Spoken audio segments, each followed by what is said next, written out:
नमस्कार बंधुरा सबिता किचेने सबाइके स्वागत। आजो आमी आरो एकटा रेसिपि निये हाजिर हये गेছি।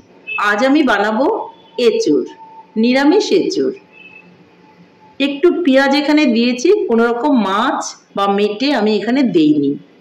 ताहले এই এচোরটা একবার বাড়িতে রান্না করুন, আমার ভিডিওটা ফলো করে, আর গরম ভাতের সঙ্গে রুটি পরোটার সঙ্গে খান, দেখবেন ভীষণই ভালো লাগে।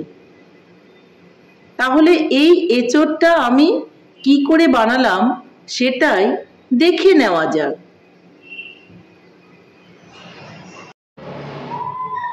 এচোরের তরকারি বানানোর জন্য আমি কিন্তু প্রথমে একটা এচোর নিয়েছি, আর এচোরটাকে আমি কিন্তু 4টা টুকরা করে নিয়েছি। দেখুন চোচাগুলো কিন্তু রয়েছে। কিভাবে খুব সহজভাবে এচোর খাওয়া যায়। অনেকেই কিন্তু এই আঠার জন্য ভয় পায়, কি করে কাটবে এচোরটা, হাতটা আঠা আঠা হয়ে যাবে, কাটতে খুব কষ্ট হবে, যার জন্য অনেকে কিন্তু এচোরটা খেতেই চান না। কিন্তু খুব সহজভাবে কেটে কি করে রান্না করব সেটাই কিন্তু আজকে আমি আপনাদের সঙ্গে শেয়ার করছি। তাহলে আমি এচোরটাকে টুকরো করে নিয়েছি। এদিকে আমি একটা বাটিতে জল নিয়ে নিয়েছি, আর কাঁঠালগুলোকে টুকরো করে দেখুন এভাবে জলের মধ্যে দিয়ে দিব। যেহেতু আঠা আছে হাতে লেগে যাবে, যার জন্য জলের মধ্যে আমি টুকরোগুলোকে দিয়ে দিচ্ছি। সবগুলোই দিয়ে দিলাম জলের মধ্যে। আঠাটা দেখবেন ভেসে উঠবে। এখন আমি চলে যাচ্ছি নেক্সট স্টেপে। এদিকে আমি উনানে জল ফুটতে দিয়েছি। এখন আমি এই জলের মধ্যে কাঁঠালগুলোকে দিয়ে দেব। কাঁঠালগুলো দিয়ে একটু সেদ্ধ করে নেব। 4টে টুকরোই আমি দিয়ে দিলাম, আর কাঁঠালটাকে একটু সেদ্ধ করে নিচ্ছি। দেখুন আমার হাতে কিন্তু একটু আঠা লেগে নেই। একটা ঢাকা দিয়ে আমি একটু সেদ্ধ করে নিচ্ছি। ঢাকনাটা তুলে দেখে নেব। দেখুন কাঁঠালটা কিন্তু টকবক করে ফুটছে, আর দেখুন আঠাগুলো কিন্তু সব চলে গেছে। এইভাবে কাঁঠাল সেদ্ধ করে নেবেন, দেখবেন কাটাটা খুবই সহজ হয়ে যাবে। এখন আমি উনানটাকে অফ করে দেব, আর কাঁঠালটাকে একটু ঠান্ডা করে নিয়ে তারপর কিন্তু আমি পিস পিস করে কেটে নেব। দেখুন কাঁঠালটা কিন্তু আমি জল থেকে তুলে নিয়েছি, এখনো গরম আছে।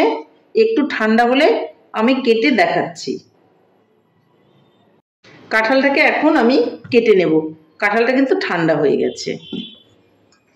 একটা আমি কাঁঠাল এখানে নিয়ে নিলাম, আর এইভাবে আমি চাকু দিয়ে পিস করে নিচ্ছি। আপনারা যদি চাকু ইউজ করতে না পারেন তাহলে বটি দিয়ে করবেন। আর এরকম একটা কাটারিও নিয়ে নিয়েছি, আপনাদের যেটা দিয়ে সুবিধা হবে আপনারা সেটা দিয়েই কেটে নেবেন। দুই দিক থেকে এরকম ফেলে দিলাম। এখন আমি কাঁঠালটা এদিক থেকে ছাড়িয়ে নেব।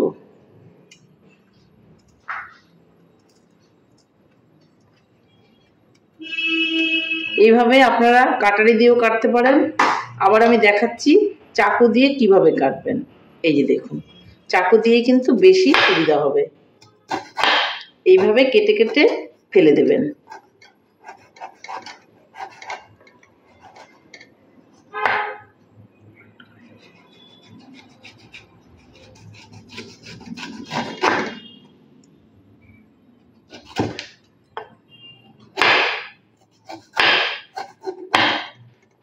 দেখুন চোচাটাকে কিন্তু আমি ছুলে নিয়েছি। এখন আমি এটাকে টুকরো করে নেব। কিভাবে টুকরো করব, এইভাবে একটা টুকরো করে দেব মাঝখান থেকে। তারপর কিন্তু মাঝখানে যে বোকাটা আছে বা বুকটা আছে সেটাকে কেটে ফেলে দেব। দেখুন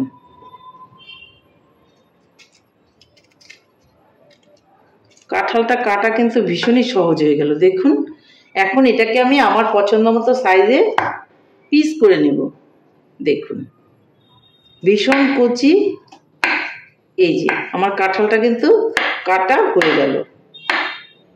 দেখুন তাহলে কতটা সহজ হলো, আর হাতে কিন্তু একটুকু আঠা লেগে নেই।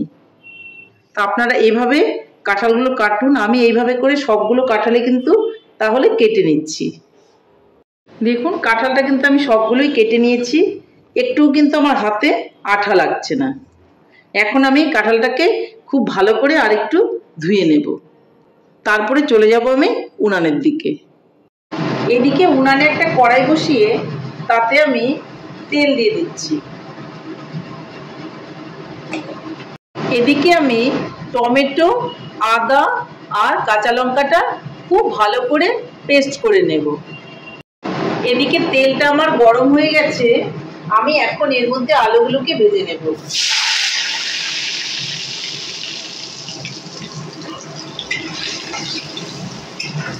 আলুর মধ্যে একটু হলুদও দিয়ে দিলাম,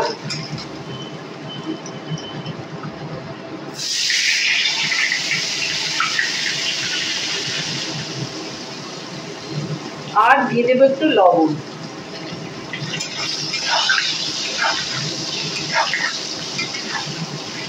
লাল লাল করে ভেজে নেব। আলুগুলো কিন্তু লাল লাল করে ভাজা হয়ে গেছে, আলুগুলোকে আমি এখন তুলে নেব।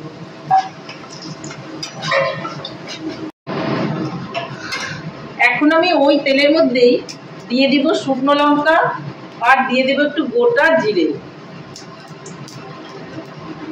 এর মধ্যে এখন আমি দিয়ে দেব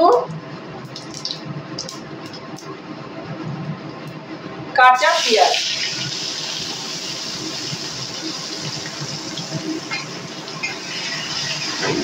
এটা কিন্তু আপনারা নিরামিষও বানাতে পারেন, আমি একটু পেঁয়াজ দিচ্ছি, কিন্তু আমি আজকে কোনো রকম মাছ ইউজ করব না, চিংড়ি মাছ এখানে দেব না, আমি নিরামিষই করব, কিন্তু একটু পেঁয়াজ দিচ্ছি। আর যারা একদমই নিরামিষ খাবেন তারা পেঁয়াজটা অ্যাভয়েড করবেন।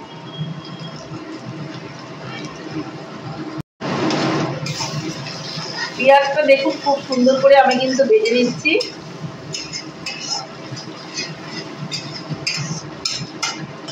এর মধ্যে একটু দিয়ে দিব লবণ, দিয়ে দিব আর একটু হলুদ, ভালো করে একটু নেড়ে মিলিয়ে নেব। আর দিয়ে দেব একটুখানি জিরে গুঁড়ো,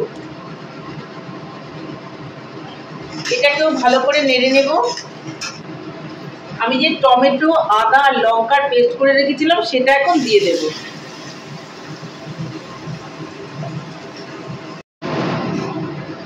ভালো করে নেড়ে চেড়ে মিলিয়ে দেব।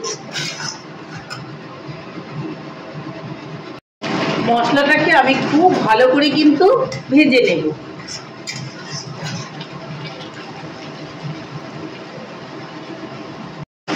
মশলাটা কিন্তু আমার হয়ে এসছে, দেখুন তেলটা ছাড়তে শুরু করেছে।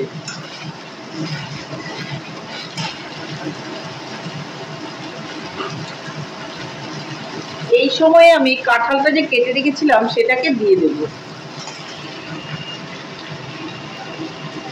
আর ভালো করে নেড়ে চেড়ে কষিয়ে নেব।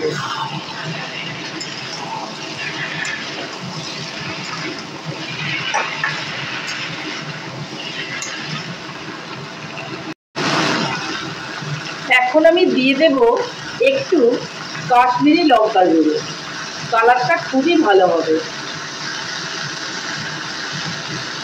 নেড়ে চেড়ে নিই।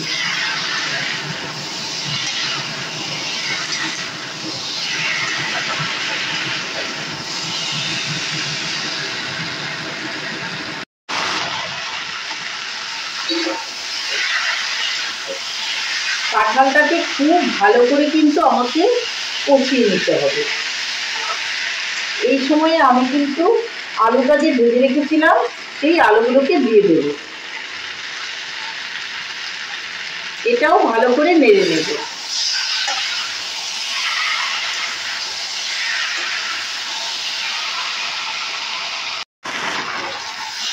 কাঁঠালটা কিন্তু খুব ভালো করে ভাজা হয়ে গেছে, দেখুন এখান থেকেও কিন্তু তেল ছাড়তে শুরু করেছে। এখন আমি এই সময় এখানে একটু কাসুরি মেথি এরকম ক্র্যাশ করে দিয়ে দেব।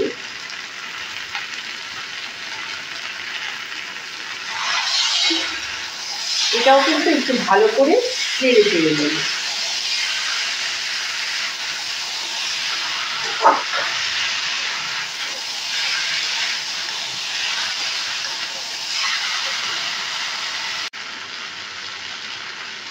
আমি এখন মিক্সির বাটিটা ধুয়ে জলটা দিয়ে দেব, আবারও আমি কষিয়ে নেব।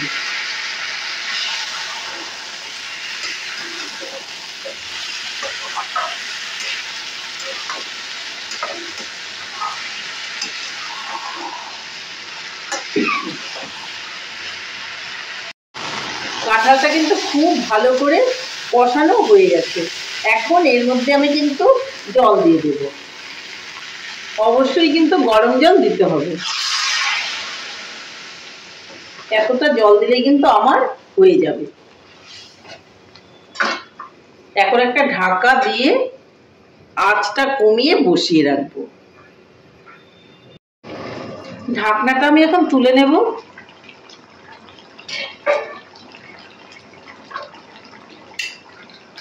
দেখুন কাঁঠাল আর আলু কিন্তু আমার সেদ্ধ হয়ে এসছে।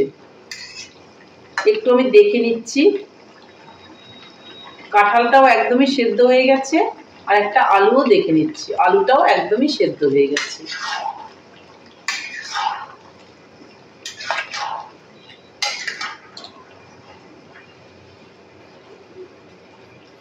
এখন আমি এর মধ্যে দিয়ে দেব অল্প একটু ঘি।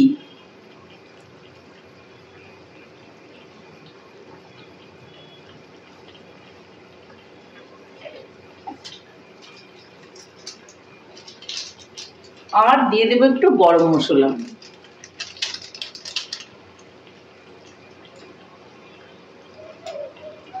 ভালো করে নেড়ে চেড়ে দেব।